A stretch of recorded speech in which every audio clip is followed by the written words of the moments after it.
A way of life, a way of life, a way of life, a way of life. Islam is a way of life, a complete way. Do you know what Islam says? It says that life's the greatest. Greetings and peace. This is Dr. Laurence Brown. We now enter the phase where we will discuss the prophethood of Muhammad sallallahu alaihi wasallam. In the Old Testament foretold the coming of three prophets. We understand the first two of those to be John the Baptist and Jesus Christ, leaving one unfulfilled prophecy. At the same time, when we read the New Testament, we find Jesus Christ foretelling one final prophet to follow at the conclusion of his ministry. And so again, the evidence for the foretelling of the final prophet is not an Islamic evidence, is not just an Islamic evidence, it is also to be found in the scriptures of the Old and the New Testaments. So to begin with, I will give an introduction to Muhammad sallallahu alaihi wasallam. We will move on to two more episodes where we will discuss the evidences for his prophethood. For this is the crux of the matter. Can we validate the man Muhammad, peace be upon him, as a prophet or not? That will depend upon the evidence. So to begin with, Muhammad ibn Abdullah was born to the powerful tribe of the Quraysh in Mecca in or around the year 570 CE. His father died before he was born. His mother died when he was 6 years old. And he was raised by a Bedouin family who taught him caravan trading and sheep herding. He was known for certain qualities, even from childhood. He was known for ethics and honesty, gentleness, fairness, a very sober nature. He was known for having a deep contemplative spirituality, which only deepened and became more obvious as he matured. By the age of 40, he had secured a very comfortable life for himself. He was married to Khadija, a well-known and wealthy businesswoman. He had become himself wealthy, successful in society, a member of the powerful tribes in the Quraysh. He had children, wealth, high social standing. Yet, it was at this point that he started receiving revelation. And despite the wealth, the high social standing, the good position in which he lived, he basically went on to compromise everything that he had, in a worldly sense, to bear the message of revelation. He passed from this life in 632 CE. Now, it would be easy for me to project my opinion of the man Muhammad, peace be upon him, but what I would like to do over the next few minutes is read the opinions of others, historians, religious analysts, Orientalists, and give you a flavor for their appreciation of Muhammad, peace be upon him. As I read these, understand that these are not the opinions of Muslims. These are the opinions of non-Muslims in most cases. In those cases where it is the opinion of a Muslim, I will identify it. But let us begin with Alexander Ross. No friend of the Islamic religion. Alexander Ross was a declared anti-Islamic man. And yet, nonetheless, this is what he had to say. Quote, in speaking of Muhammad, quote, "He did not pretend to deliver any new religion to them, but to revive the old one, which God gave first to Adam, and when lost in the corruption of the old world, restored it again by revelation to Abraham, who taught it his son Ishmael, their ancestor, and then he, when he settled first in Arabia, instructed men in the same." But their posterity degenerating into idolatry, God sent him now to destroy it and restore the religion of Ishmael. He allowed both of the Old and New Testament, and that Moses and Christ were prophets sent from God. Keep in mind that this is what we discussed in much of the previous series of these episodes. Quote, he allowed both of the Old and New Testament, and that Moses and Christ were prophets sent from God. But that the Jews and Christians had corrupted these holy writings, and that he was sent to purge them from those corruptions and to restore the law of God to that purity in which it was first delivered. And is this not what we have already discussed? The fact that Islam understands the previous prophets as just that, men as prophets, including Abraham, Moses, and Jesus Christ, but that at the same time Islam understands the Word of God to be represented in the Old and New Testaments, but that there is corruption to the Old and New Testaments as well. Hence the need for a final clarifying revelation conveyed by the final predicted prophet as encountered in the Old and New Testaments. Now, a somewhat longer description, but very worthwhile, simply because in reading this, I feel myself I could not say it any better. This was written over 200 years ago by Stanley Lane Poole in a time when it was dangerous, not just difficult, but actually dangerous for a man to express a positive opinion of Islam. In England, to express a positive opinion of Islam 200 years ago was to put your life on the line. And yet, this is what Stanley Lane Poole wrote. Quote, Muhammad was of middle height, rather thin but broad of shoulders, wide of chest, strong of bone and muscle. His head was massive, strongly developed. Dark hair, slightly curled, flowed in a dense mass almost to his shoulders. Even in advanced age, it was sprinkled with only about 20 gray hairs produced by the agonies of his revelations. His face was oval-shaped, slightly tawny of color. Fine, long, arched eyebrows were divided by a vein which throbbed visibly in moments of passion. Great black, restless eyes shone out from under long, heavy eyelashes. His nose was large, slightly aquiline. His teeth, upon which he bestowed great care, were well set, dazzling white. A full beard framed his manly face. His skin was clear and soft, his complexion red and white. His hands were as silk and satin, even as those of a woman. His step was quick and elastic, yet firm as that of one who steps from a high to a low place. In turning his face, he would also turn his whole body. His whole gait and presence was dignified and imposing. His countenance was mild and pensive. His laugh was rarely more than a smile. Stanley Lane Poole goes from a description of Muhammad sallallahu alaihi wasallam to his habits. Quote, in his habits he was extremely simple.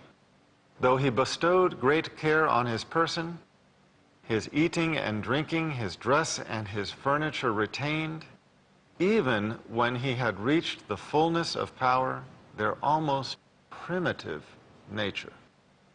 The only luxuries he indulged in were, besides arms, which he highly prized, a pair of yellow boots, a present from the Negus of Abyssinia.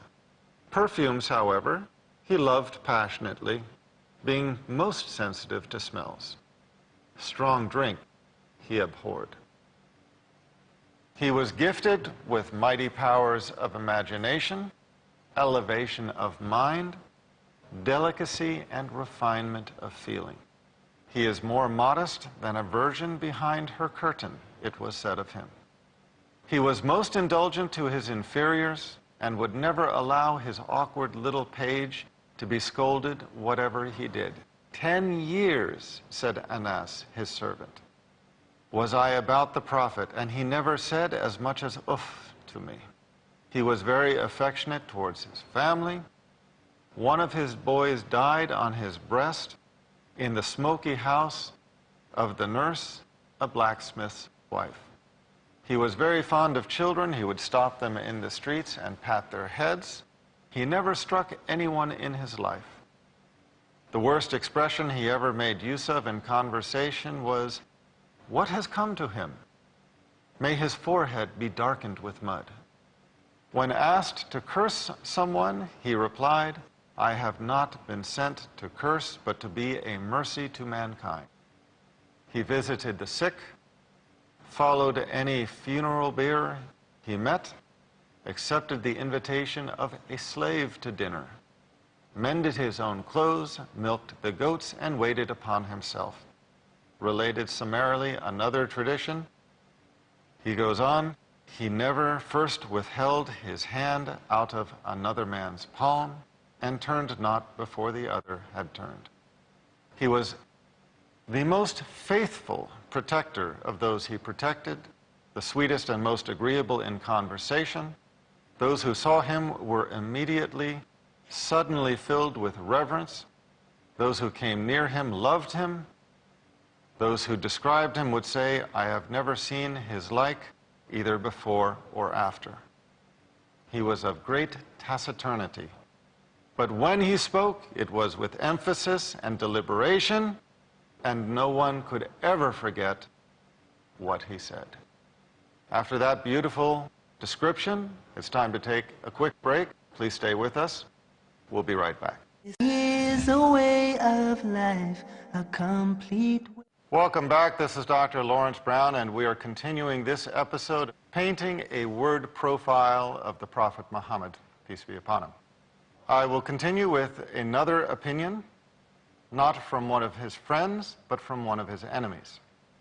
George Sale, one of the early translators of the Holy Quran, hated Islam and hated the man Muhammad.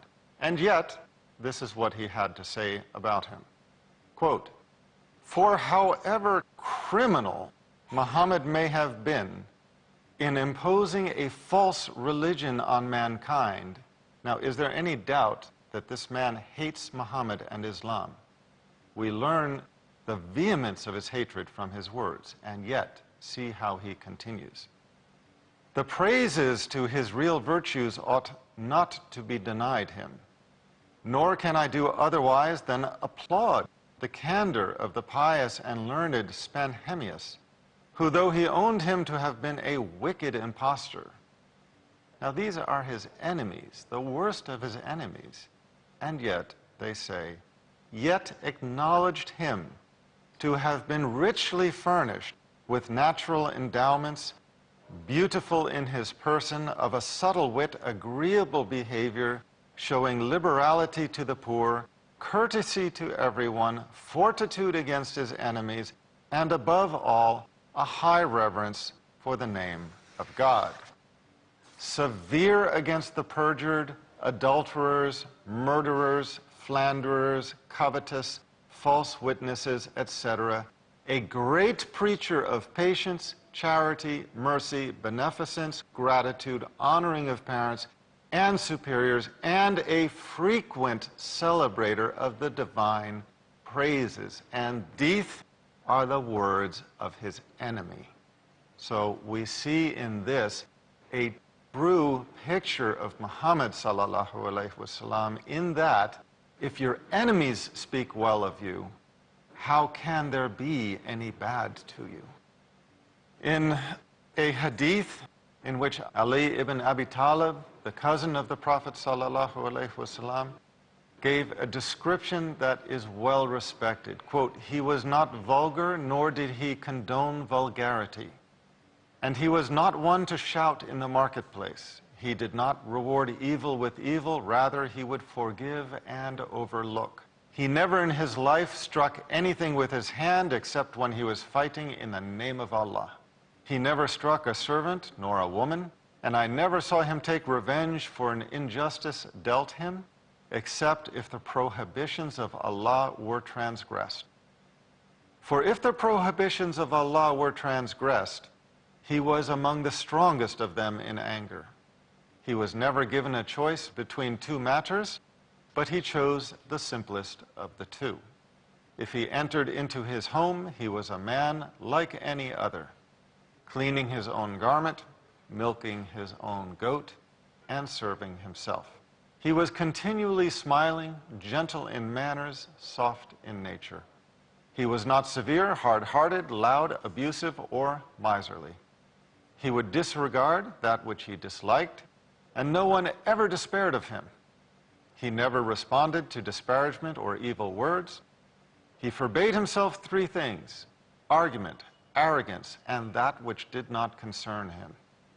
And he relieved the people of three. He would not degrade any among them or abuse them. He would not search after their honor or private matters. And he would not speak except in matters which he hoped to be rewarded for. When he spoke, his attendees would lower their heads as if birds had lighted upon them. Once he finished, they would speak. They would not vie with one another in his presence to speak, but when one would talk in his presence, the rest would listen until he finished. Speech in his presence was that of the first among them. He would laugh with them and wonder with them. He had patience with the strangers when they were gruff in speech and requests, to a degree that his companions would fetch them to him. He would say, "If you see someone in need, fetch him to me." He would not accept praise except from those who were balanced and not excessive. He would not interject into someone's speech unless they transgressed, in which case he would either rebuke them or else leave. In another hadith related by Bukhari and Muslim, quote, "He was the most generous of heart, truthful of tongue, softest in disposition, and noble in relationship." The English archaeologist and scholar D.G. Hogarth wrote as follows: "Serious or trivial, his daily behavior has instituted a canon which millions observe at this day with conscious mimicry. No one regarded by any section of the human race as perfect man has been imitated so minutely. The conduct of the founder of Christianity has not so governed the ordinary life of his followers. Moreover, no founder of a religion has been left on so solitary an eminence as the Muslim apostle." And this is exactly in accordance with what we described earlier in one of my talks, in which I described how we find the example of Jesus, peace be upon him, his example better exemplified in the appearance, the manners, the practices of worship, and the creed among the practices of the Muslims than among the practices of those who consider themselves Christian. And yet in both cases, it is the example of Muhammad sallallahu alaihi wasallam that is most closely exemplified, most closely emulated among his followers. His character was well documented by Washington Irving. Quote, "He was sober and abstemious in his diet, and a rigorous observer of fasts.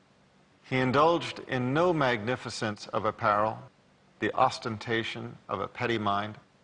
Neither was his simplicity in dress affected, but the result of a real disregard to distinction from so trivial a source. His military triumphs awakened no pride, no vainglory, as they would have done had they been effected for selfish purposes. In the time of his greatest power, he maintained the same simplicity of manners and appearance as in the days of his adversity. So far from affecting regal state, he was displeased if, upon entering a room, any unusual testimony of respect were shown him. If he aimed at universal dominion, it was the dominion of the faith. As to the temporal rule, which grew up in his hands, as he used it without ostentation, so he took no step to perpetuate it in his family. The riches which poured in upon him from tribute and the spoils of war were expended in promoting the victories of the faith and in relieving the poor among its votaries. insomuch that his treasury was often drained of its last coin. What is he saying? He is saying all the wealth that came from the position of his office, he distributed to the poor and needy, and others who would benefit. Omar ibn al-Harith declares that Muhammad at his death did not leave a golden dinar, nor a silver dirham, a slave nor a slave girl, nor anything but his gray mule, his arms, and the ground which he bestowed upon his wives, his children, and the poor. Allah, says the Arabian writer, offered him the keys of all the treasures of the earth, but he refused to accept them. And so we find in this the example of a very human messenger, described both by his friends, companions, and allies, but also by his enemies. The point being that his attributes were undeniable. For now, I will close this segment with a description from Hind. Quote, "The messenger of Allah was of consecutive sorrows, continuous thought, never finding rest, long in silence. He did not speak without cause. He spoke with his full mouth, in other words, was not arrogant, and spoke concisely. His speech was just, with neither excess nor deficiency. He was not pompous, nor denigrating. He exalted all blessings, no matter how small, and never belittled a single one." And with that, I would like to conclude this section, and we will plan to continue, inshallah, with the discussion of the evidences for the prophethood of Muhammad sallallahu alaihi wasallam. Until next time, this is Dr. Laurence Brown bidding you peace and looking forward to the next episode. Do you know what Islam is? A way of life, a way of life, a way of life. Islam is a way of life, a complete way. Do you know what Islam says? It says that life's the greatest. Greetings and peace. This is Dr. Laurence Brown once again with this episode. Last time we were discussing the character of Muhammad sallallahu alaihi wasallam, and we concluded that we would follow with this episode, which is dedicating to discussing the evidences for Muhammad sallallahu alaihi wasallam having been the true prophet that he claimed to be. Now, when we are talking about the miracles that surround a prophet, miracles be divided into two types. Those miracles that occur around the prophet, peace be upon him, as evidence of his prophethood, and those miracles which are channeled through his person. In other words, miracles performed by the will of Allah through that person. And these are the first two evidences of the prophethood of Muhammad, peace be upon him. Other evidences include his character, his persistence and steadfastness, the lack of disqualifiers, and the prophet's maintenance of the message. And we will address all of these in this episode and the episode to follow. So to begin with, we are going to start by discussing the first category of miracles, those miracles which surround a person as evidence of their prophethood, as evidence of divine favor upon them. What are some examples of such kind of miracles? Well, Allah saving Daniel from the lions, saving Jonah from the whale, Abraham from the fire, Moses from Pharaoh. Certainly the virgin birth of Jesus Christ. Now, many Westerners, many who are not familiar with the Islamic religion, should be reminded that at the birth of Muhammad sallallahu alaihi wasallam, there was a miracle of a star as well. According to Hassan ibn Thabit, the legendary Muslim poet, he was in Medina, over 200 miles away from Mecca when Muhammad, peace be upon him, was born. No way at that time for the message to have been transmitted from Mecca to Medina at that time.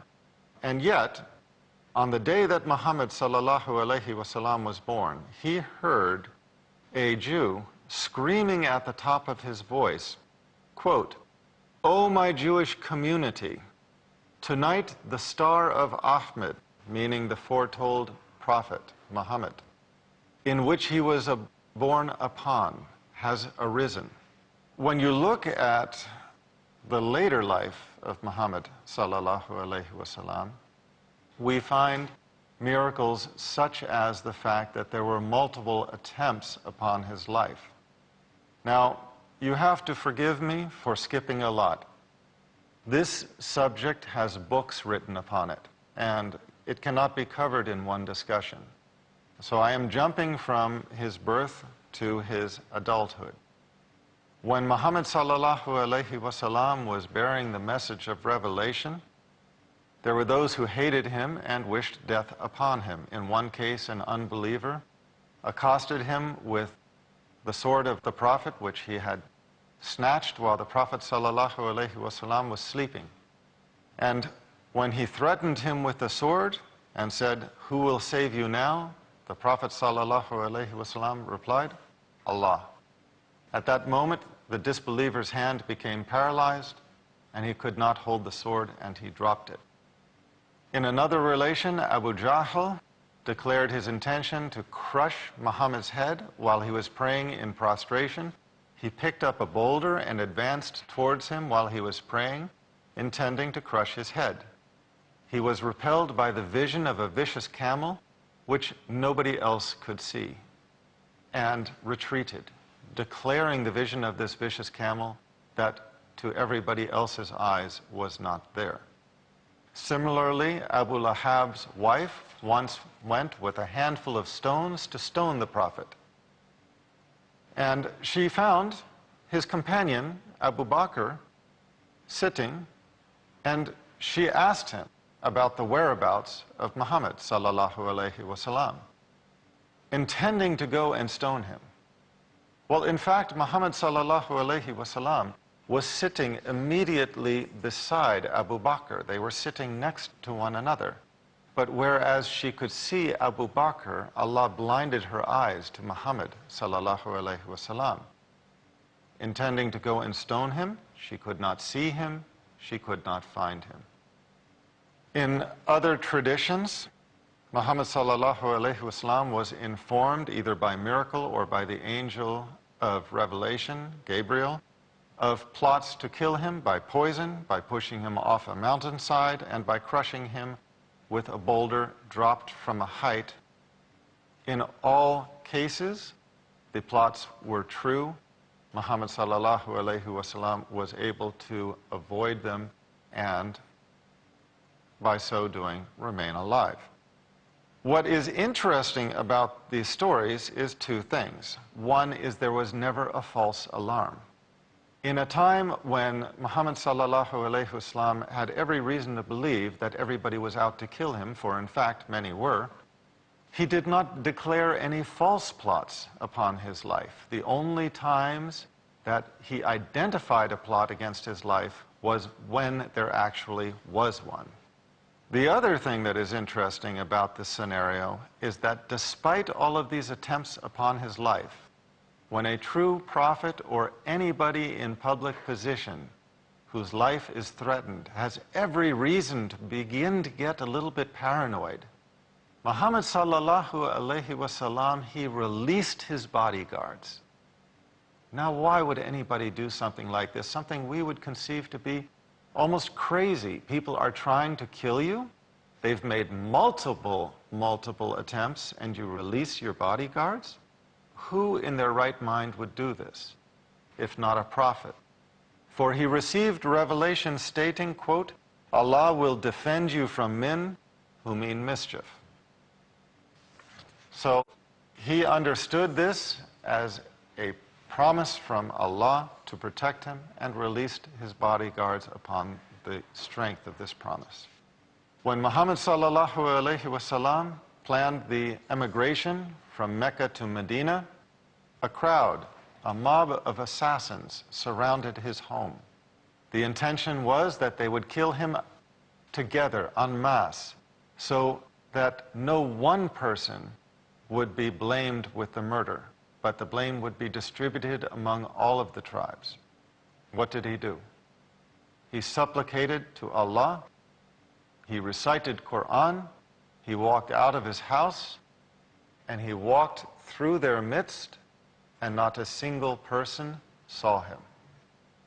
In this way, because Allah had confused the assassins and blinded their eyes to his presence, he was able to walk out of his house and out of Mecca and begin the emigration to Medina.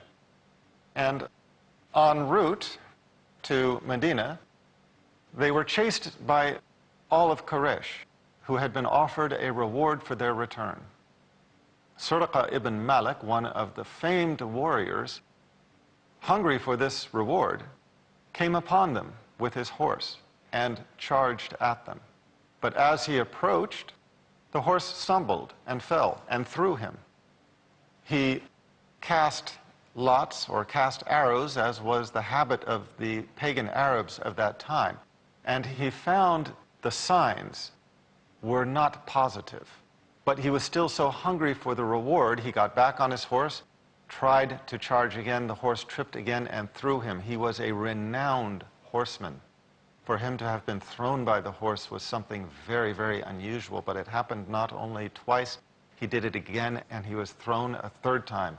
And it was so impressive upon him that he stopped within shouting distance of Muhammad sallallahu alaihi wasallam.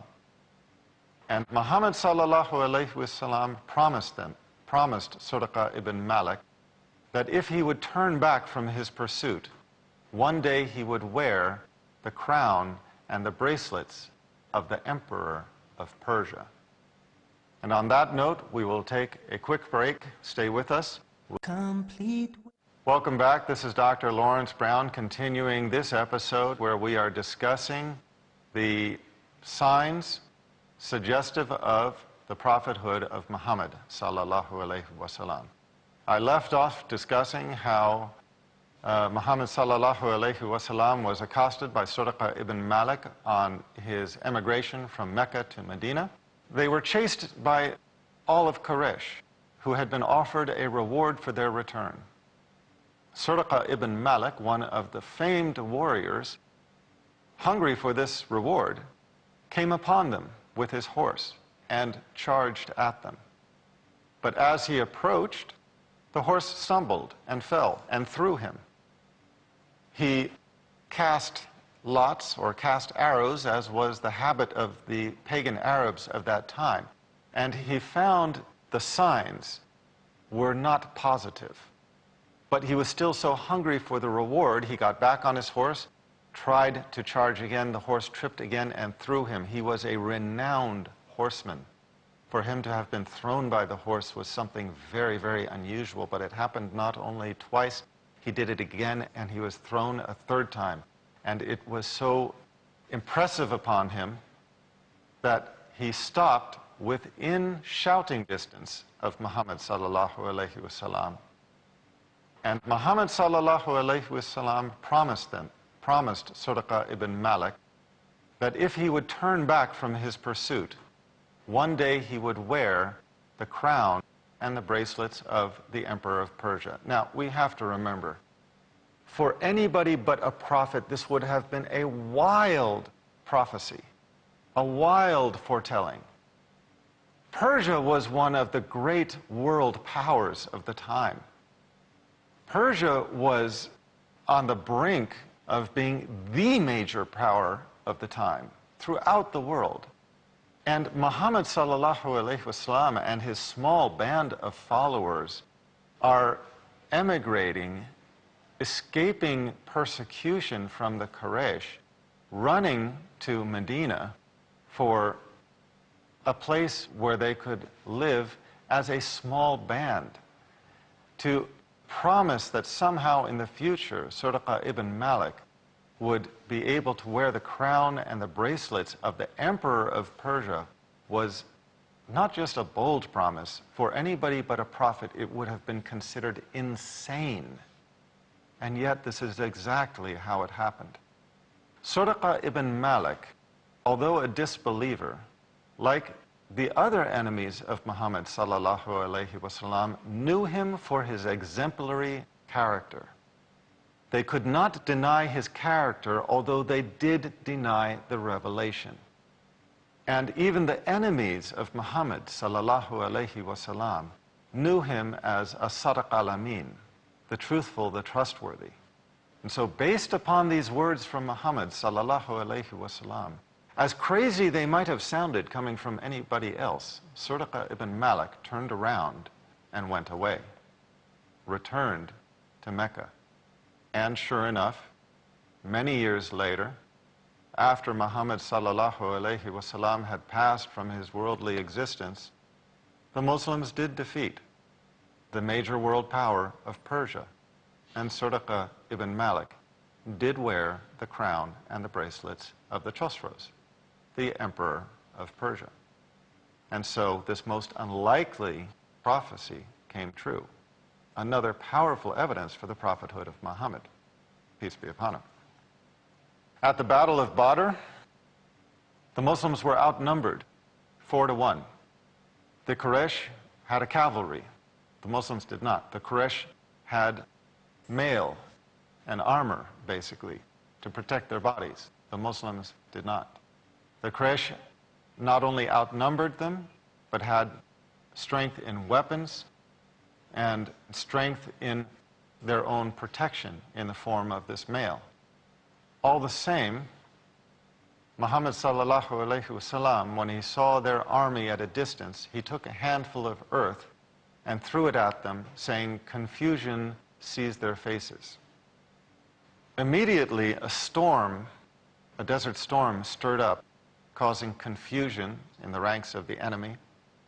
The battle ensued. The Muslims were victorious. Remember, the enemy outnumbered the Muslims 4-1. At the conclusion of the battle, the dead of the enemy outnumbered the Muslims 5-1. Exactly the opposite from what you would expect. If the enemies outnumbered the Muslims, you would expect more dead among the Muslims than among the superior force. It was exactly opposite. The Muslims were victorious. The vast army of the Quraysh was put into retreat, and Allah revealed, quote, "When you threw," meaning this handful of dust that the Prophet sallallahu alaihi wasallam threw, "when you threw, it was not your act, but Allah's." Maysara, Muhammad's caravan companion, related that while they were on caravan, he noted that Muhammad sallallahu alaihi wasallam was shaded by clouds, which followed him. Bahira, a Nestorian monk, is recorded to have identified Muhammad sallallahu alaihi wasallam as the final foretold prophet by a birthmark on his back, which he identified as the seal of prophethood. And he made this identification when Muhammad sallallahu alaihi wasallam was a child traveling with the caravan. Perhaps the greatest miracle, or I should say one of the greatest because there were so many, that occurred during the life of Muhammad sallallahu alaihi wasallam to identify him as a prophet was Al-Isra wal-Miraj, the journey and the ascension. The story of Muhammad sallallahu alaihi wasallam having been mystically transported from Mecca to Jerusalem by a horse, a flying horse, through the air, ascending through the heavens, descending again, and traveling back to Mecca all in one night. Quite obviously, when he told of this journey, people were speculative. They had understandable consternation. However, when they asked him, since he had allegedly traveled to Jerusalem, to describe Jerusalem for their benefit, even though he had never been there, he described it to all who had been there And they identified that, in fact, he could only be giving a description as one who had seen it with their own eyes. In addition, in transit, on the trip back at night, he had traveled in the sky, and so he had passed a caravan 2 days distant from Mecca. 2 days distant from Mecca. No way by any other means to know of this caravan at that place in time. He described the caravan to the Quraysh. He described the people. He described the animals. He described the events. So all of these are miraculous events occurring around the Prophet sallallahu alaihi wasallam as indications of his prophethood. Now let's move on to miracles that were performed by the Prophet sallallahu alaihi wasallam by the will of Allah. This is a long list. Again, books have been written about this subject alone. I will only encapsulize the issues. Muhammad sallallahu alaihi wasallam, through invoking the blessings of Allah, was known to have brought milk to the udders of dry sheep. He was known to have energized camels that were too weary to walk, and they would become the fastest among them. He was known to have fed and watered the masses with minuscule quantities. He was known to have done other miracles such as healing, such as transforming a stick of wood into a sword for a soldier who needed one, etc. Scores of hungry poor were fed from a bowl of milk judged sufficient for one. When they looked at the bowl, it looked like it was enough only for one person. And yet, when he invoked blessings over it, everybody drank from it, scores of people drank from it, and it was not depleted. An army numbering over 1,000 was fed from a measure of flour and a little pot of meat so small that it was thought sufficient for only 10 people. This was at the Battle of the Trench. In another case, Muhammad sallallahu alaihi wasallam gathered the mixed foodstuffs of an army of 1,400. It came to a few handfuls of mixed foodstuffs. He invoked Allah's blessings over it. 1,400 people ate from it, filled their stomachs, and there was so much left over that they filled their saddlebags as well. From a few handfuls of foodstuff, 1,400 were fed and filled their saddlebags. On another occasion, an army of 1,400 men ran out of water. They only had a very small quantity of water, a few handfuls. Again, he invoked blessings over it, and it became enough water to water them. It became enough water for everyone to perform ablution. In the same way, Muhammad sallallahu alaihi wasallam exorcised spirits, healed the broken leg of Abdullah ibn Atiq. He healed the war-wounded leg of Salama. He healed the inflamed eye of Ali, the bleeding wound of another man, the poisonous sting to Abu Bakr's foot, and restored the vision to a blind man. When the people were suffering from drought, he prayed for rain, and it rained. When the rain continued too long, they asked him. He prayed for the rain to be around us, but not upon us, whereupon the rain divided, and instead of being upon them, surrounded them, for their comfort and to prevent the damage from the downpour. Many times he received revelation that proved prophetic, and we will continue this discussion when we return next time. This is Dr. Laurence Brown bidding you peace. Do you know what Islam says? It says that life's the greatest. Greetings and peace. This is Dr. Laurence Brown with another episode. We left off last time discussing the miracles of the Prophet Muhammad sallallahu alaihi wasallam. We first discussed the miracles that occurred around him as evidence of his divine appointment to prophethood. We then discussed the miracles that occurred through him by the will of Allah. And we left off discussing the fact that he received revelation that at times proved prophetic. One very interesting point about this, he never received a prophecy in Revelation, but that it came true. One thing that we know about those who prophesy is that some things may come true, but there is a great deal that does not. What should we say about somebody who presents himself as a prophet, as a messenger to mankind, and every single thing that is ever revealed to him as revelation comes true? This is a very strong evidence to the sincerity, the honesty of the man, and the divine nature of his appointment, prophethood. One example of one of these prophetic revelations was when Muhammad sallallahu alaihi wasallam was visited by some messengers from Persia. He informed them upon their arrival that the emperor of Persia, their emperor, had died during their absence. In fact, he had been murdered. They returned to Yemen, where they were met with a letter informing them of the fact that, indeed, the emperor of Persia had been murdered. The governor of Yemen and his followers accepted Islam on this evidence alone, for there was no possible way that Muhammad sallallahu alaihi wasallam in Mecca, in the Arabian desert, could possibly have known that the emperor of Persia had been murdered except through the path of revelation. Similarly, a false prophet, Al-Aswad al-Ansi, was killed in Yemen one day before Muhammad sallallahu alaihi wasallam died. Nonetheless, Muhammad sallallahu alaihi wasallam was visited by Al-Aswad's delegates at that time, and he informed them of Al-Aswad's demise, the fact that Al-Aswad had been killed in Yemen.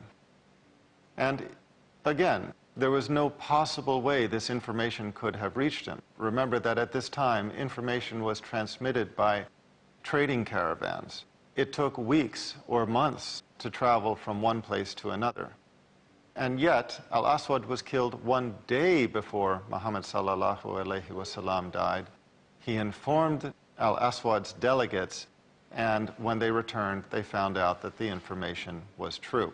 The most impressive to many people was the miracle of the splitting of the moon. When the Quraysh asked Muhammad sallallahu alaihi wasallam for a sign of his prophethood, he pointed to the moon, they looked up, and the moon split in two.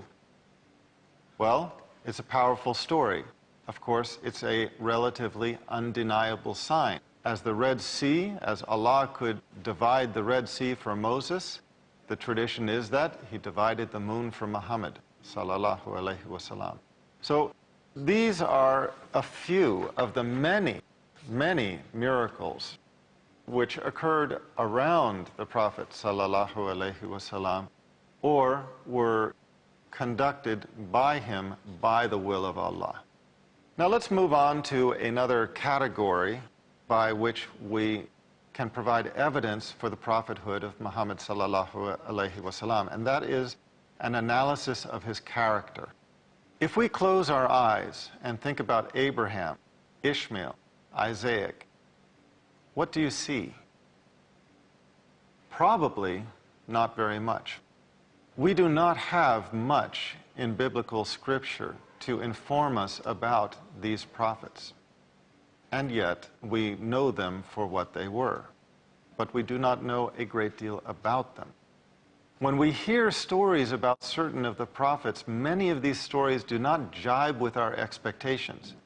The story of Noah getting drunk and stripping himself naked and falling down unconscious naked from his drunkenness. The story of Lot committing incest with his daughters, albeit drunk at the time.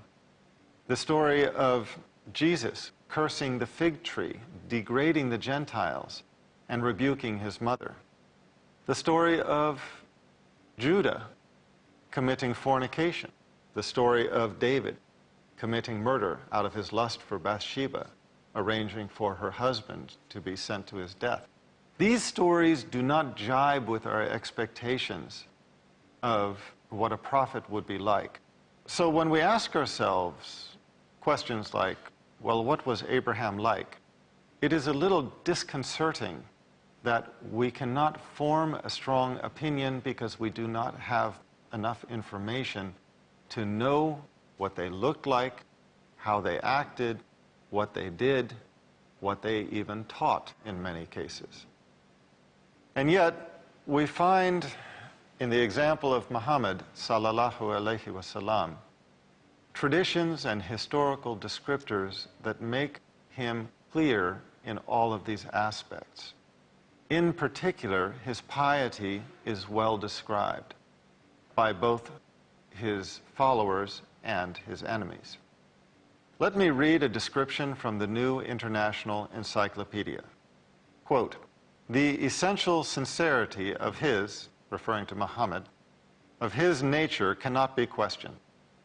And a historical criticism that blinks no fact, yields nothing to credulity, weighs every testimony, has no partisan interest, and seeks only the truth, must acknowledge his claim to belong to that order of prophets who, whatever the nature of their physical experience may have been, in diverse times and in diverse manners, have admonished, taught, uttered austere and sublime thoughts, laid down principles of conduct nobler than those they found, and devoted themselves fearlessly to their higher calling, being irresistibly impelled to their ministry by a power within." We find that Muhammad sallallahu alaihi wasallam was devoted to the message he claimed as revelation. He was a simple man. He lived in single-room, mud brick apartments, slept on a rough leather mat stuffed with palm fiber. He ate whatever was available through times of hardship and partook of unrefined foods only in moderation during times of plenty. There were many occasions when he had nothing to eat but dates and water, sometimes for months. He prayed 2/3 of the night, fasted in all seasons, and gave away any gifts or profits to the poor or in the name of the religion. Generosity was legendary, his manners exemplary, his comportment inspiring. He died as he lived, a pauper. He was known to have milked his own goat, he mended his own clothes, cobbled his own shoes, served his family in their home, attended to the poor and ailing. When manual labor was called for, he carried 2 stones where everybody else carried 1. When the Masjid Quba was constructed, he was the first to lay stones. At the Battle of the Trench, when the companions were unable to prevail over a boulder in digging the trench, he took up the digging tools and by invoking the name of Allah, demolished the boulder. At the Battle of Uhud, he was challenged to sole battle. His companions offered to fight in his stead. He refused, faced the challenger alone, and was victorious. And you know what? These stories go on, and they go on, and they go on far longer than we have time for, unfortunately. Once again, I would like to quote from a book from which you would not expect to find such a positive quote, the New Catholic Encyclopedia. For once again, if we find the truth among those who would be most likely to oppose Muhammad sallallahu alaihi wasallam, we must respect it. Quote, "His adversaries, among whom were many Jews and Christians, watched eagerly for indications of fraud. And Muhammad was able successfully to assume a remarkable self-assured attitude toward any accusations of that sort." Read between the lines. What is the New Catholic Encyclopedia telling us? That the Jews and the Christians watched eagerly for indications of fraud, and Muhammad sallallahu alaihi wasallam quote, was able successfully to assume a remarkable self-assured attitude toward any accusations of that sort. In other words, they looked for fraud. They never found it. We're going to take a break. Please stay with us. We'll be right back. Is the place we need. Welcome back. This is Dr. Laurence Brown. Continuing this episode, we are discussing the evidences for the prophethood of Muhammad sallallahu alaihi wasallam. And I'm going to continue by moving on to the evidence of his persistence and steadfastness. In particular, it is well documented that Muhammad sallallahu alaihi wasallam was persistent against all levels of adversity. His believers were ostracized, they were assaulted, they were tortured, and at times they were murdered. In the case of Muhammad himself, peace be upon him, he was threatened, humiliated, beaten, stoned, driven out of his home and his city. His beloved wife, Khadijah, died while they were in forced exile. And yet, despite all of this, and despite the frequent attempts upon his life, Muhammad sallallahu alaihi wasallam stood in prayer at night until his body rebelled. On one occasion, in the Holy Quran, Surah 58, Ayat 2, Allah revealed that He forgave Muhammad sallallahu alaihi wasallam for his sins, past, present, and future. And yet, what did He do? What would anybody do? What would anybody who has been told by Allah, by our Creator, of the promise of Jannah, the promise of paradise, who has been informed that their sins have been forgiven, past, present, and future, what would that person do? Well, I think we all know. The vast majority of mankind would throw a party of, dare I say, biblical proportions. But the point is that Muhammad sallallahu alaihi wasallam did not do this. He did not lower his level of worship.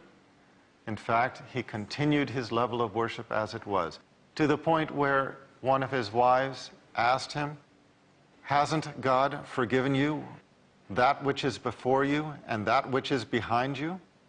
Muhammad sallallahu alaihi wasallam replied, "Should I not be a thankful servant?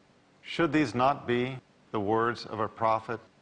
In fact, are these not the words of nothing but a prophet? Who else bearing the forgiveness of their sins, past, present, and future, would continue their worship unaltered, simply out of love of their Creator, simply out of love of their Creator and thankfulness for the blessings He has bestowed upon them? The example of a man? No. Men hearing this message would, even if they did not want to, they would not be able to help it. They would lower their level of worship. They would relax because they would have a feeling that they made it. They succeeded. They have the promise of Jannah. They have the promise of paradise. But this is not the example that we find with the Prophet Muhammad, peace be upon him. On one occasion, someone called the Prophet sallallahu alaihi wasallam, "O best of mankind." How would a charlatan respond? Somebody who is trying to fool his followers. When told, "O best of mankind." "Oh, yes, well, thank you." No, that's not what he said. He said that was Ibrahim, peace be upon him. He diverted praise from himself to others. On one occasion, a man said, quote, "God and you, O Muhammad, have willed this," in reference to a certain matter. And Muhammad sallallahu alaihi wasallam rebuked him because he saw this man as setting him up as partners with God. In fact, he said, "Have you made me equal with God?" Now, we find other quotations. Muhammad sallallahu alaihi wasallam stressed the distinction between God and his prophets by teaching, quote, Do not overpraise me, as the Christians overpraised Jesus, the Son of Mary, for I am only his, meaning God's, servant, so say Allah's servant and messenger. We have a very striking story in the story of Muhammad's son, Ibrahim. Ibrahim died as an infant, and on the day of his death, there was a solar eclipse. There was an eclipse of the sun. And the people began to say, oh, the sun has eclipsed for the death of Ibrahim. Now, again, I ask you to put yourself in the situation. Muhammad sallallahu alaihi wasallam was preaching the message of revelation, hoping to gather a following. When the people started to say that the sun has eclipsed for the death of Ibrahim, Muhammad's son, sallallahu alaihi wasallam, his son, does it not make sense that a charlatan would say, oh yes, well, absolutely, yes, that is certainly what makes sense. I mean, God himself mourns the death of my son, and while we're talking about it, please, would everybody care to donate? That's what a man would do. That's what a charlatan would do. That is not what Muhammad did, peace be upon him. No, Muhammad declared, verily, the sun and the moon are two signs of the signs of Allah. They do not eclipse for the death of anyone, nor for his birth. So if you see that, an eclipse, then supplicate to God, reverence his name, pray, and give charity. Again, he could have used this event to build up his following, to deceive them. He could have used it as a ploy, but he didn't. He recognized it for what it was, demoted his significance in the eyes of the people, in the way that he demoted his significance in the eyes of the people throughout his life, only recognizing himself as Allah's servant and messenger. In fact, even when he lay dying, he instructed his followers not to take his grave as a site of worship. So, another quotation that illustrates his humility, quote, say, I tell you, not with me are the treasures of Allah, nor do I know what is hidden, nor do I tell you I am an angel. I but follow what is revealed to me. That is from the Holy Quran, 650. In 3:144, we read, quote, Muhammad is no more than a messenger. Would Muhammad sallallahu alaihi wasallam have revealed verses that stress his humanity, stress the fact that he is no more than a messenger? Would he have revealed that if he were a charlatan? Remember that this was a time when people worshipped stones. This was a time when people embraced false prophets. This was a time 600 years after the time when the Christians had deified Jesus. Would they have accepted Muhammad sallallahu alaihi wasallam as a god if he had set himself up as a god? Absolutely. But he did not. And he was very careful, as you would expect of a true messenger, of a true prophet of God. He was very careful to save the distinction of divinity for God and for God alone, and to clarify the fact that he was nothing more than a man and a messenger. Now, in the case of Mecca, when the Muslims returned to Mecca victorious, taking back Mecca, the city where they had been beaten, the city where they had been persecuted, the city where they had been separated from their wives and their homes, cast out in humiliation, the city that had killed their loved ones, the city that had taken from them their very honor, the city that had killed Muhammad sallallahu alaihi wasallam's favored uncle Hamza, and on the battlefield, the Quraysh, one of them had actually opened his body, cut his body open, and cut his liver and chewed his liver. When they returned after 20 years of persecution to have victory over this city, what did they do? What did Muhammad sallallahu alaihi wasallam direct them to do? Imagine being in this position where you have been humiliated, beaten, tortured, your followers have been killed. You yourself have suffered every disgrace possible at these people's hands, and now you have the upper hand. What would you do? And yet, what did he do? Muhammad sallallahu alaihi wasallam did not take the viewpoint we would expect. It was a time when the conquerors would sever the heads of the men, stack them in the marketplace as a trophy, rape and enslave the women, and enslave the children as well. We saw none of that in his example. Muhammad sallallahu alaihi wasallam asked the people what they expected. They asked for mercy, and he gave it. In a bloodless takeover, Muhammad sallallahu alaihi wasallam forgave the population of Mecca, despite all the horrors that they had committed in the past, for 20 years. 20 years of suffering, and he forgave it. There were a handful of evil men whose evil was so great that they needed either to be exiled, but only out of these 10, 4 were executed for their crimes. And in the times in which this occurred, that was such a merciful act, the people almost could not believe it. But they were so impressed that they accepted Islam en masse, even though it was not forced upon them. There is no compulsion in religion, and the people accepted Islam not out of compulsion, but having seen the beauty of this man's mercy in a situation where they understood themselves, as I'm sure you understand, considering how you would act in the same situation. They understood that this was not a level of mercy that could be expected of any man, but a level of mercy that could only have come from a prophet. That concludes this section.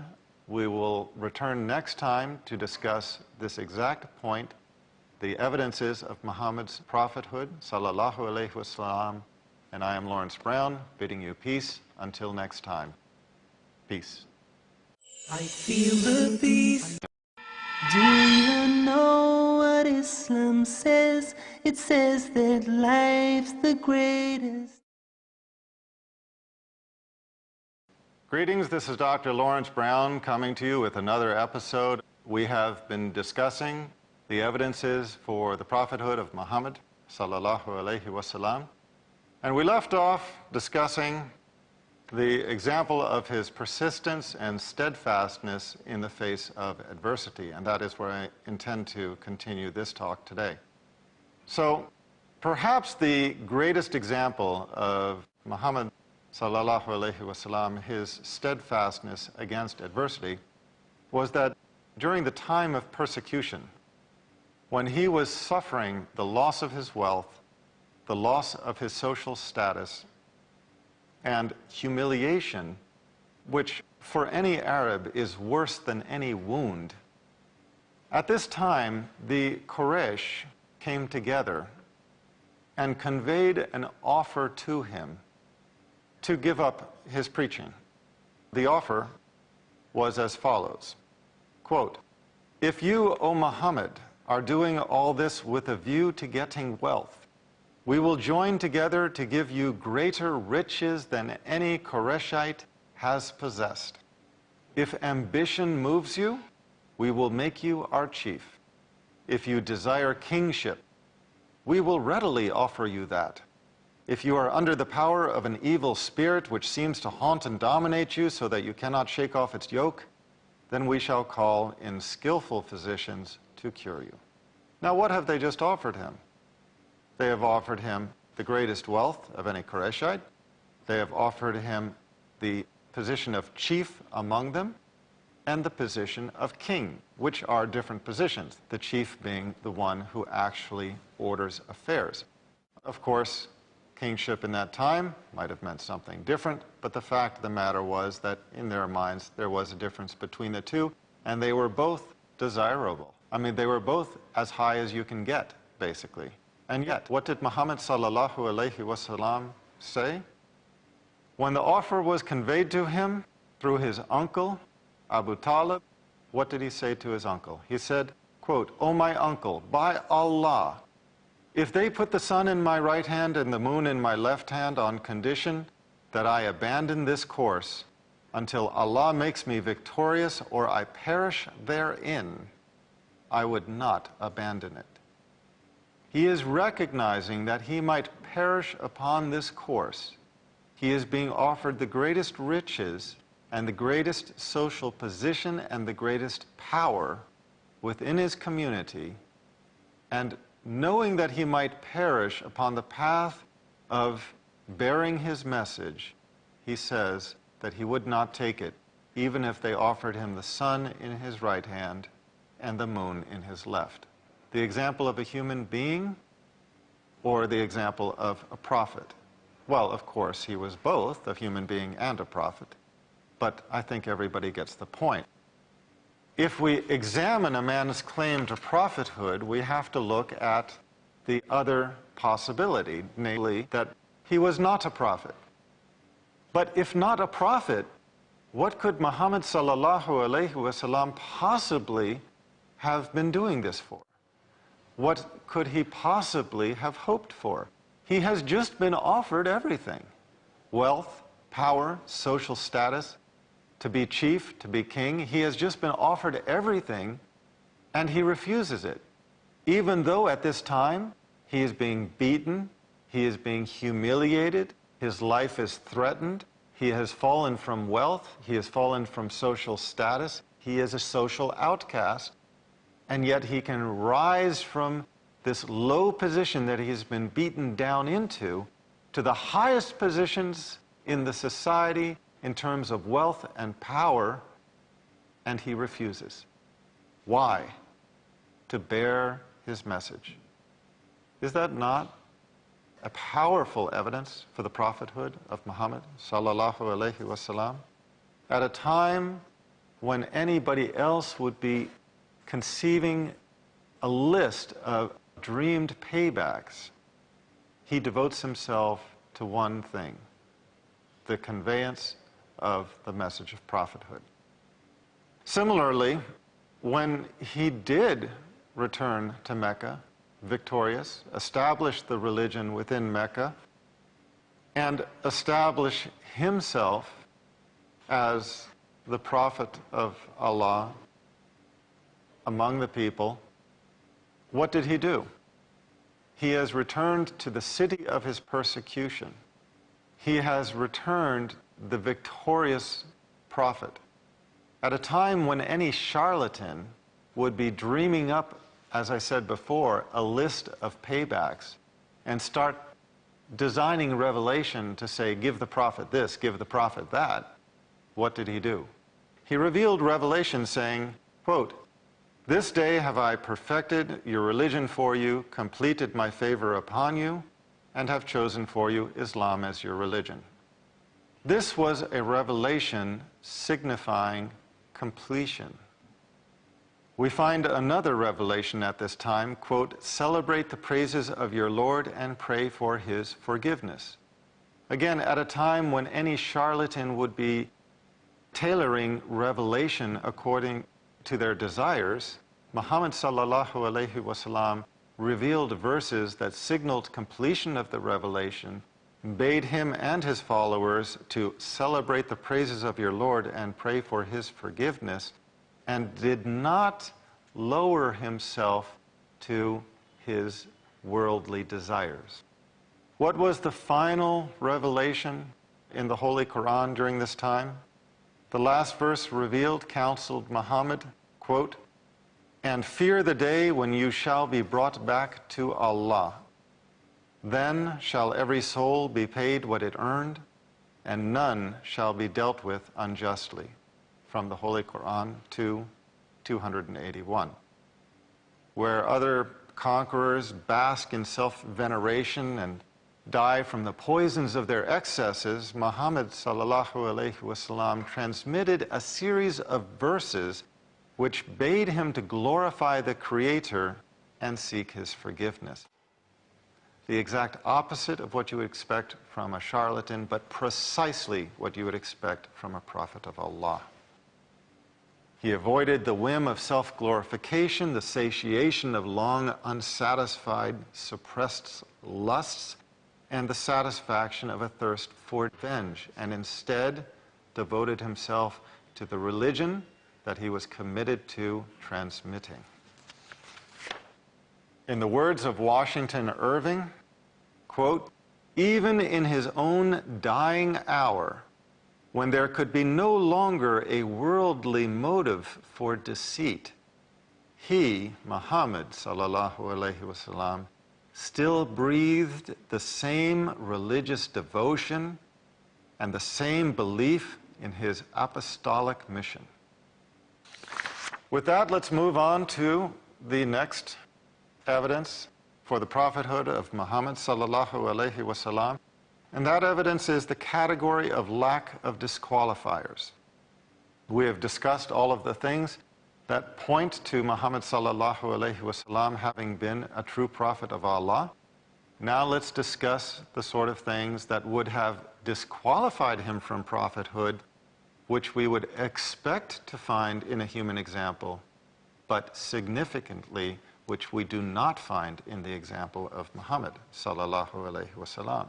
To begin with, many false prophets claim divinity.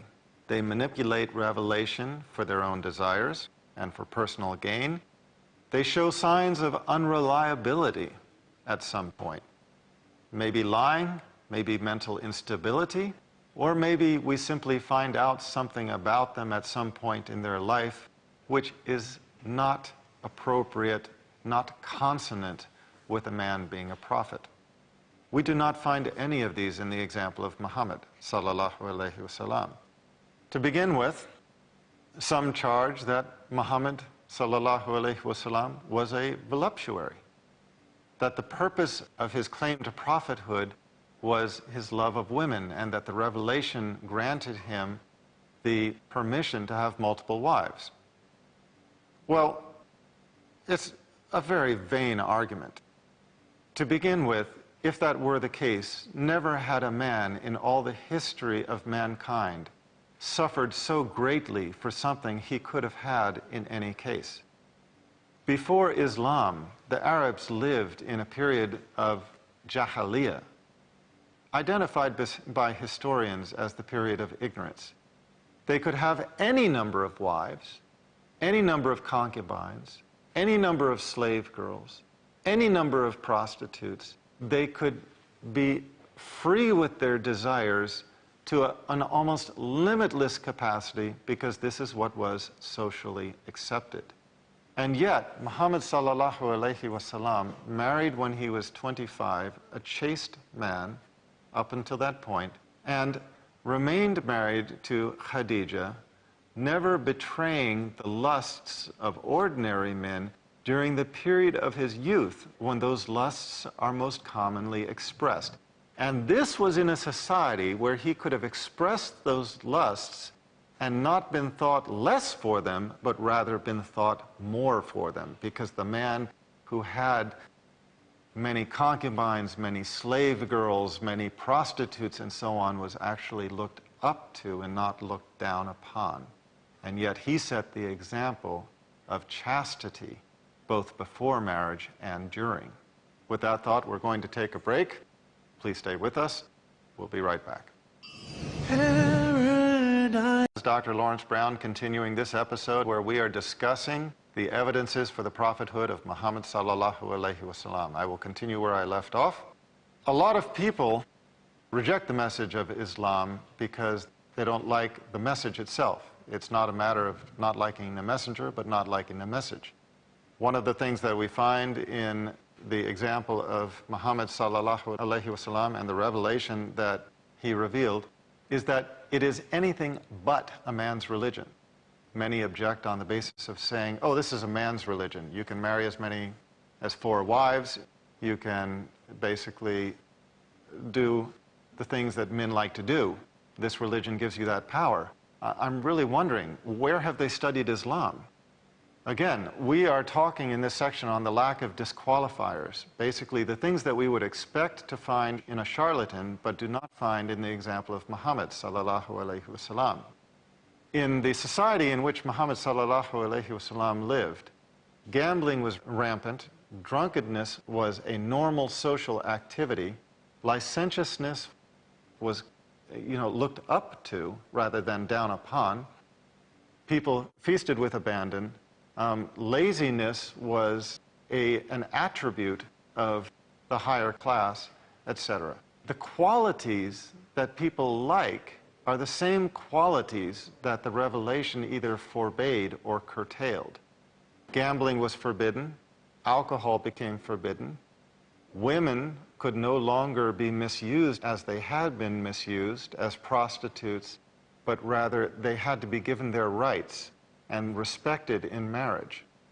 1400 years before Western society recognized women's rights to property and inheritance, to vote and to religion, Islam recognized women's right to those things. This was a huge social reform. If you think it's unpopular now, imagine how unpopular it was 1400 years ago. And yet this was the revelation that Muhammad sallallahu alaihi wasallam conveyed. He conveyed a revelation that curtailed or forbade the excesses and sins of his time and put mankind on a pathway of piety and respectability. Is this the example of a man who is driven by his desires when he is revealing a revelation that basically curtail or forbid what most men like to do? Or is this the example of a prophet bearing the message of Allah? To continue, I would like to analyze more of these objections, but the fact of the matter is that with pretty much every section that I have discussed, we simply don't have the time to go through it all, and so I have to recommend to the audience, if you would like to look into this deeper, please read my book, Guided, or the book preceding it, Misguided.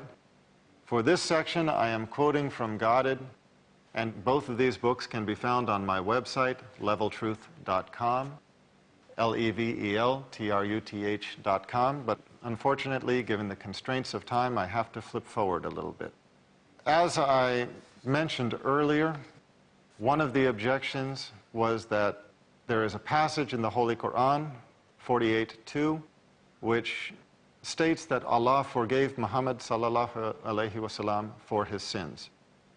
Some look at the statement and say, okay, well, so Muhammad had sins. Well, so what?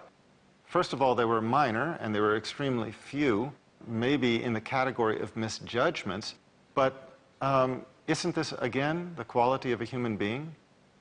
Would a false prophet reveal a revelation that recognizes his sins? False prophets paint themselves as perfect. This revelation recognized that Muhammad sallallahu alaihi wasallam had sins, and he was the one who conveyed the revelation. Do sins negate a person's prophethood? Of course not. But if we are going to say that sins negate a person's prophethood, we have to cast out Abraham and Ishmael, Isaiah, Noah, Moses. And obviously, we cannot do that.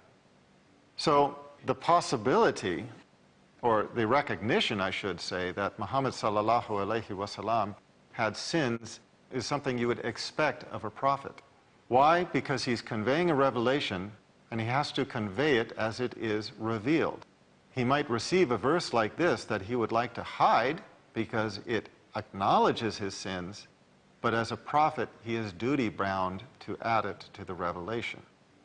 Another point is that in the Bible, we find Luke 15:7 saying, there will be more joy in heaven over one sinner who repents than over 99 just persons who need no repentance. In fact, this indicates that the person who repents creates more joy in heavens than the person who never went astray to begin with.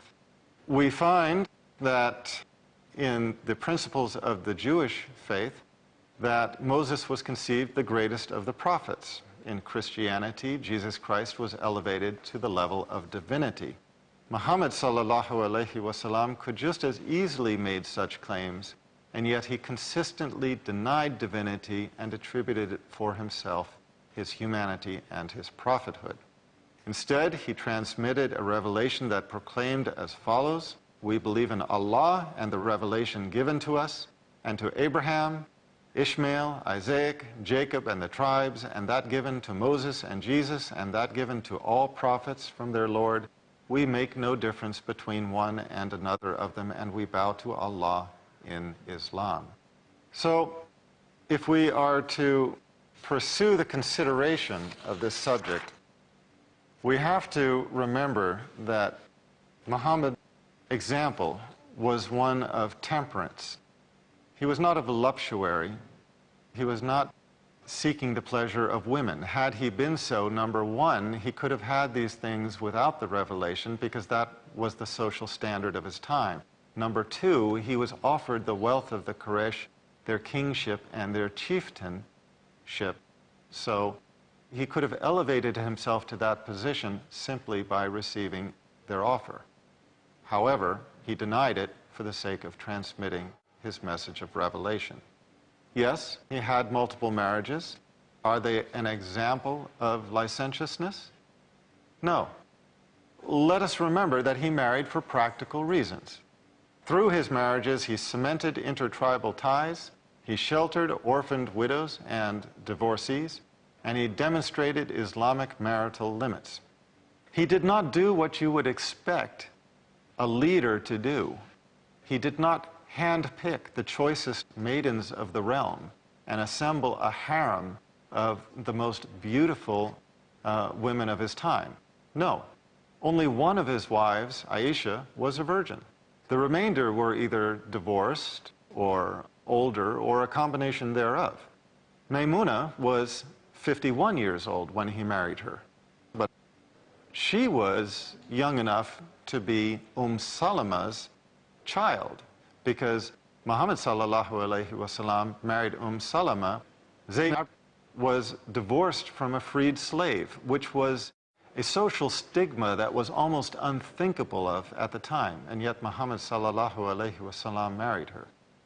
In a time when other leaders were setting up rules such as the right of the Lord, the droit de seigneur, which allowed the lord of a feudal realm to bed the wives of his vassals on their wedding night, at a time when people were running amok in licentiousness, Muhammad sallallahu alaihi wasallam did the exact opposite. He exemplified temperance. Yes, he had multiple wives, but for practical reasons. Is that in the Bible we find he had fewer wives than Solomon, less transgression than David, who was recorded as having arranged the death of Bathsheba's husband out of lust for Bathsheba, more restraint than Judah, who is recorded as having had an incestuous affair with Tamar. Why? Because he thought she was a prostitute, which in and of itself would have been bad enough. Better than all of these examples is the example of Muhammad sallallahu alaihi wasallam. Not to speak poorly of Solomon or David or Judah, but rather to suggest that if you take those examples as the examples of prophets or patriarchs, you have to recognize the example of Muhammad sallallahu alaihi wasallam to have been superior to the example of the polygamy of Solomon, the licentiousness or the licentious story, whether true or not, of David, and that of Judah, who, according to the story, was willing to contract a prostitute. So I will conclude by saying that yes, Islam permits polygamy within limits, as polygamy was permitted in the Old Testament. And we know that although it was not expressly permitted in the New Testament, most certainly it was not forbidden. With that, I will conclude this episode. I thank you for being with me, and we'll look forward to next time. Peace. I feel the peace of life, a complete way. Do you know what Islam says? It says that life's the greatest. Greetings and peace. This is Dr. Laurence Brown coming to you with yet another episode. We have been discussing the evidences for the prophethood of Muhammad sallallahu alaihi wasallam. In this episode, going to discuss the fifth section of this discussion. You'll forgive me if I have to deal with this a little bit superficially. We originally designed this talk for 2 sections, but it has come out to 5 already. I continue this point, however. I just want to conclude by saying that as polygamy is permitted in the Holy Quran, it is limited to 4, and there are limits placed upon the relationship and the rights of women. We have to remember that the Old Testament permitted polygamy. It was only outlawed amongst Ashkenazi Jews in the year 1000. It was only outlawed in Israel in 1950. So the fact of the matter is that the Old Testament recognized and permitted polygamy without limit. In the same way, the New Testament did not specifically condone polygamy, but on the other hand, it did not forbid it. Having said that, the revelation that Muhammad sallallahu alaihi wasallam conveyed for the first time in history required women to be respected and gave them their rights. They had to be married with necessary formality, and 1,300 years before the developed West gave women their rights to inheritance, their rights to property, their rights to wealth, their rights to religion. Islam gave these rights to women in the 600s when Muhammad sallallahu alaihi wasallam revealed the revelation of the Holy Quran. Another point that should be made is that even until this time, the church debates about whether or not women have souls. And yet Islam recognized that women had souls equal to men, and this recognition was 1,400 years ago. To this day, it remains behind closed doors because it is a politically sensitive issue, but the church still debates over whether or not women have souls. So I will conclude this category of the evidence with Thomas Carlyle's quotation as thus, quote, "Muhammad himself, after all that can be said about him, was not a sensual man. We shall err widely if we consider this man as a common voluptuary intent mainly on base enjoyments, nay, on enjoyments of any kind. His household was of the frugalest, his common diet barley bread and water. Sometimes for months there was not a fire once lighted on his hearth. They record with just pride that he would mend his own clothes, patch his own cloak. A poor, hard-toiling, ill-provided man, careless of what vulgar men toil for." Vulgar in Old English meaning common. Careless of what vulgar or common men toil for. Not a bad man, I should say, something better in him than hunger of any sort. For these wild Arab men fighting and jostling 23 years at his hand in close contact with him always would not have reverenced him so. They were wild men, bursting ever and anon into quarrel, into all kinds of fierce sincerity, without right worth and manhood. No man could have commanded him, and yet command him, Muhammad sallallahu alaihi wasallam did, and he did so through his character and through conveying a revelation that he did not compromise for the base enjoyments of this life. The next category in this discussion is maintenance of message, meaning that we expect to find in the example of a prophet the maintenance of the core message of what it means to be a person of God. Again, we are discussing the evidences for the prophethood of Muhammad sallallahu alaihi wasallam, and I submit that one of the evidences is that he maintained the message of truth in revelation. To understand this, we have to remember that the core message of revelation truly never changed. Islamic monotheism teaches that God is one.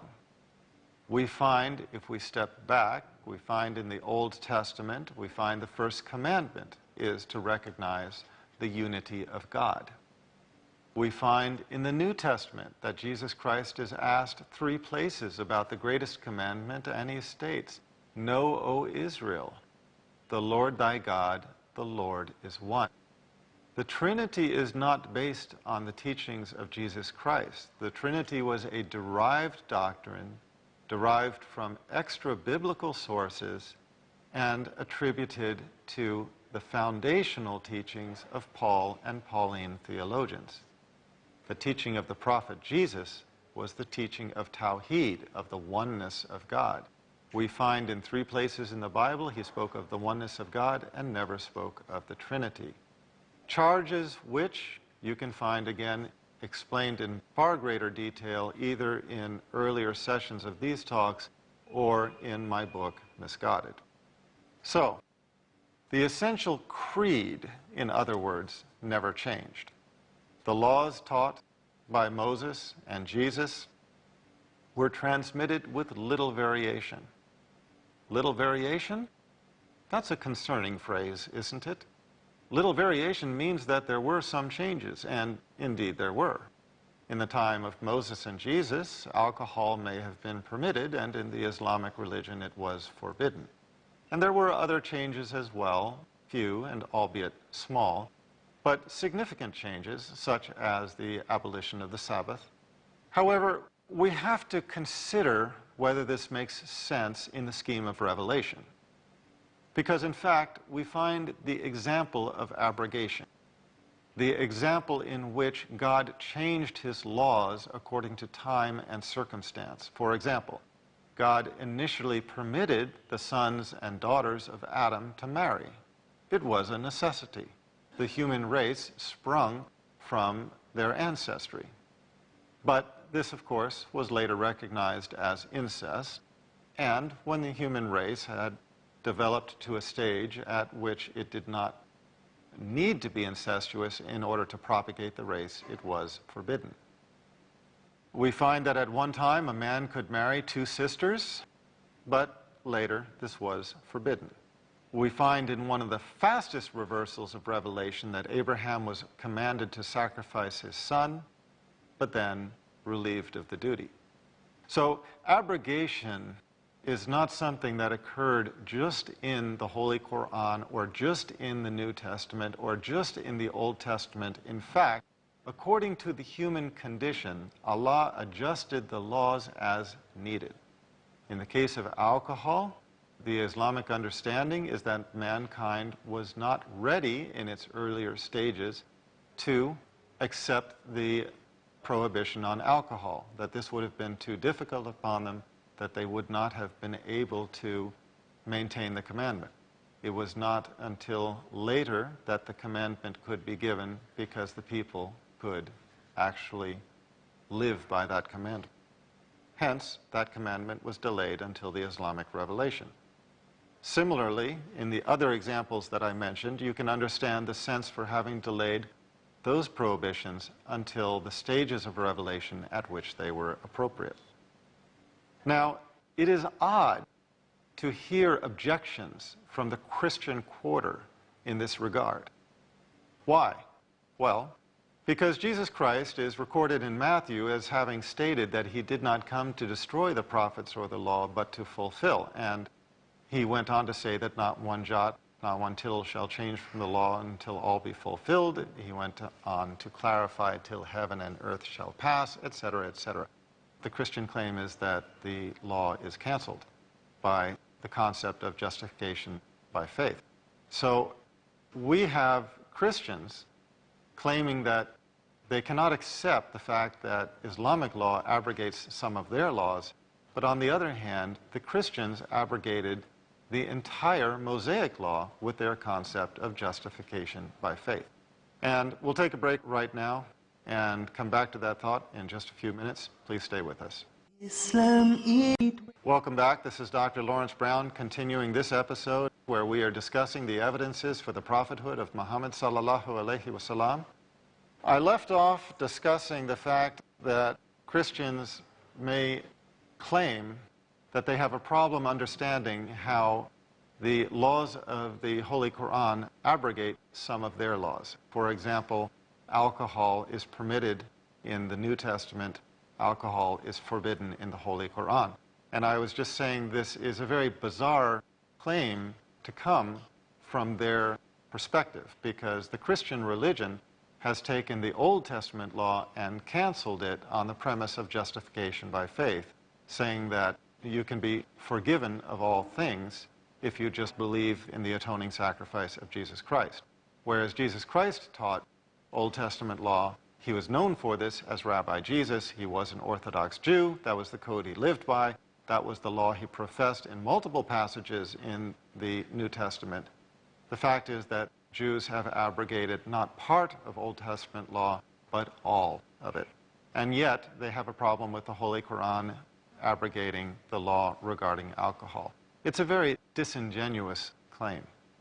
At the same time, Christians effectively argue that not just the law changed, but the essence of God himself, that God transformed from the wrathful God of the Old Testament to the merciful God of the New Testament. So the claim is basically, you claim that alcohol is forbidden? Well, that's just ridiculous. Okay, we have changed the essence and nature of God, and we have canceled all previous laws, but we can't believe that just this one law has been abrogated. That is a pretty insincere thing to say. So we can easily understand that there may have been a few changes in the laws. The restrictions of the Sabbath might have been lifted. The permissibility of alcohol might have been annulled. But for the most part, we find that the laws of the Old Testament are intact through the course of the teachings of Moses, the teachings of Jesus Christ, and the teachings and revelation that was transmitted by Muhammad sallallahu alaihi wasallam. In the same way, we find that the creed has not changed. As the Old Testament declared in the first commandment that know your God is one God, Jesus Christ taught the same message 3 places in the New Testament, that your God is one God, and the Holy Quran declares divine unity. Not only declares divine unity, but condemns the Trinity. So we find preservation of the message of the prophets, okay, not of the doctrines. And it's important to understand the difference, because different churches have corrupted the doctrines of Christianity to pattern their doctrines after the teachings not of Jesus Christ, but the teachings of Paul. And we have discussed this in previous episodes. It is well outlined in my writings on my website, in my books, which I will mention shortly. But all of these statements are backed by evidence and fact. So, what do we find in that case? We find that the Prophet Muhammad sallallahu alaihi wasallam did not cancel or change the creed of the Jews or the Christians, but rather maintained it. Now, what is important about this is that he did not compromise the creed according to the teachings of Jesus Christ to satisfy those who had already compromised it. What do I mean by that? What I mean by that is, although he maintained the true teachings of previous prophets, teaching that God is one, as Moses and Jesus taught, this was not what most Christians at the time believed. Most Christians at the time believed in the Trinity. Remember, this was 640, 650, 660 CE, whereas the Trinity had been canonized in 325. So many Christians, if not most, were believing in the Trinity. They were professing mysteries of faith. And Muhammad sallallahu alaihi wasallam transmitted a revelation which supported the true teachings of Jesus Christ, not the corruptions of the doctrines that had been derived by the Trinitarian Church. Now, that is significant. Why? That is significant because a false prophet would have been seeking to build up a congregation. And how do you build up a congregation? You give them what they want. You give them more of what they already have. They are believing that God is one but three in one. You tell them the same thing. They are believing that Christ will return. You tell them that you are Christ returned. All of these things, you give them what they want. You don't give them what you want. What is the example of Muhammad sallallahu alaihi wasallam? He gave them what God wanted. He gave them what had been revealed to Moses, he gave them what had been revealed to Jesus, and he gave them a revelation that supported the creed that had been revealed to those previous prophets. Yes, there were some abrogations in the law, but they were few and far between. And the bottom line is that a charlatan would have built up his congregation not by giving a revelation that is contrary to what people believed, not by correcting people, but by giving them what they want. What do we expect from the example of a true prophet? We expect a true prophet to correct deficiencies, correct matters in which people have gone astray, and guide them back to the religion of Allah's design. And that is the example we find in the person of Muhammad, peace be upon him. So, let us remember the story in Matthew 22:14 that concludes with the teaching, "For many are callen, but few are chosen." We find that many are exposed to these truths, but few embrace them. In one case, I would like to quote from how the Muslims represented their faith to the king of Abyssinia, a Christian king, who inquired after their beliefs. They stated as follows, quote, "O king of Abyssinia, we used to be a people of ignorance, worshiping idols, eating dead animals, performing indecencies, casting off family bonds, doing evil to our neighbors, and the strong among us would eat the weak. Thus remained our common trait until God sent us a messenger. We knew his ancestry, his truthfulness, his trustworthiness, and his chastity. He called us to Allah that we might worship him alone and forsake all that which we have been worshiping other than him of these stones and idols. He commanded us to be truthful in speech, to keep our trusts, to strengthen our family ties, to be good to our neighbors, to avoid the prohibitions and blood, and to avoid all indecencies, lying, theft of the orphans' money, and the slander of chaste women. He further commanded us to worship Allah alone, not associating anything in worship with him. He commanded us to pray, pay charity, and fast.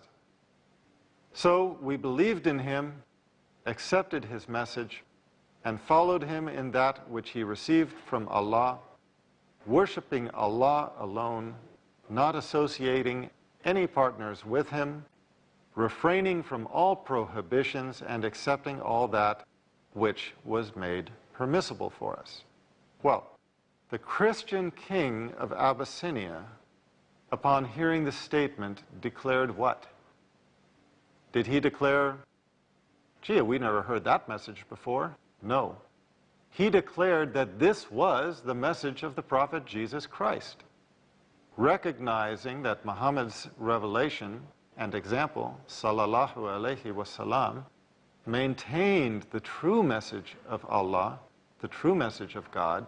The Christian king of Abyssinia sheltered the Muslims, and the tradition relates that he himself embraced Islam. To conclude, I am going to quote not from a Muslim source, but from Alphonse de Lamartine, one of the most famous historians of all time. He stated as follows, in speaking of Muhammad, peace be upon him: "His life, his meditations, his heroic revilings against the superstitions of his country, and his boldness in defying the furies of idolatry, his firmness in enduring them for 15 years at Mecca, his acceptance of the role of public scorn, and almost of being a victim of his fellow countrymen, all these, and finally his flight, his preaching, his wars against odds, his faith in his success, and his superhuman security in misfortune, his forbearance in victory, his ambition, which was entirely devoted to one idea and in no manner striving for an empire, his endless prayers, his mystic conversations with God, his death and his triumph after death, all these attest not to an imposture, but to a firm conviction which gave him the power to restore dogma. This dogma was twofold: the unity of God and the immateriality of God. The former telling us what God is, the latter telling what God is not. The one overthrowing false gods with the sword, the other starting an idea with the words. Philosopher, orator, apostle, legislator, warrior, conqueror of ideas, restorer of rational dogmas, of a cult without images, the founder of 20 terrestrial empires and of one spiritual empire, that is Muhammad. As regards all standards by which human greatness may be measured, we may well ask, is there any man greater than he? This is Dr. Laurence Brown concluding this episode. Inshallah, we will continue next time. Until then, I bid you peace. Do you know what Islam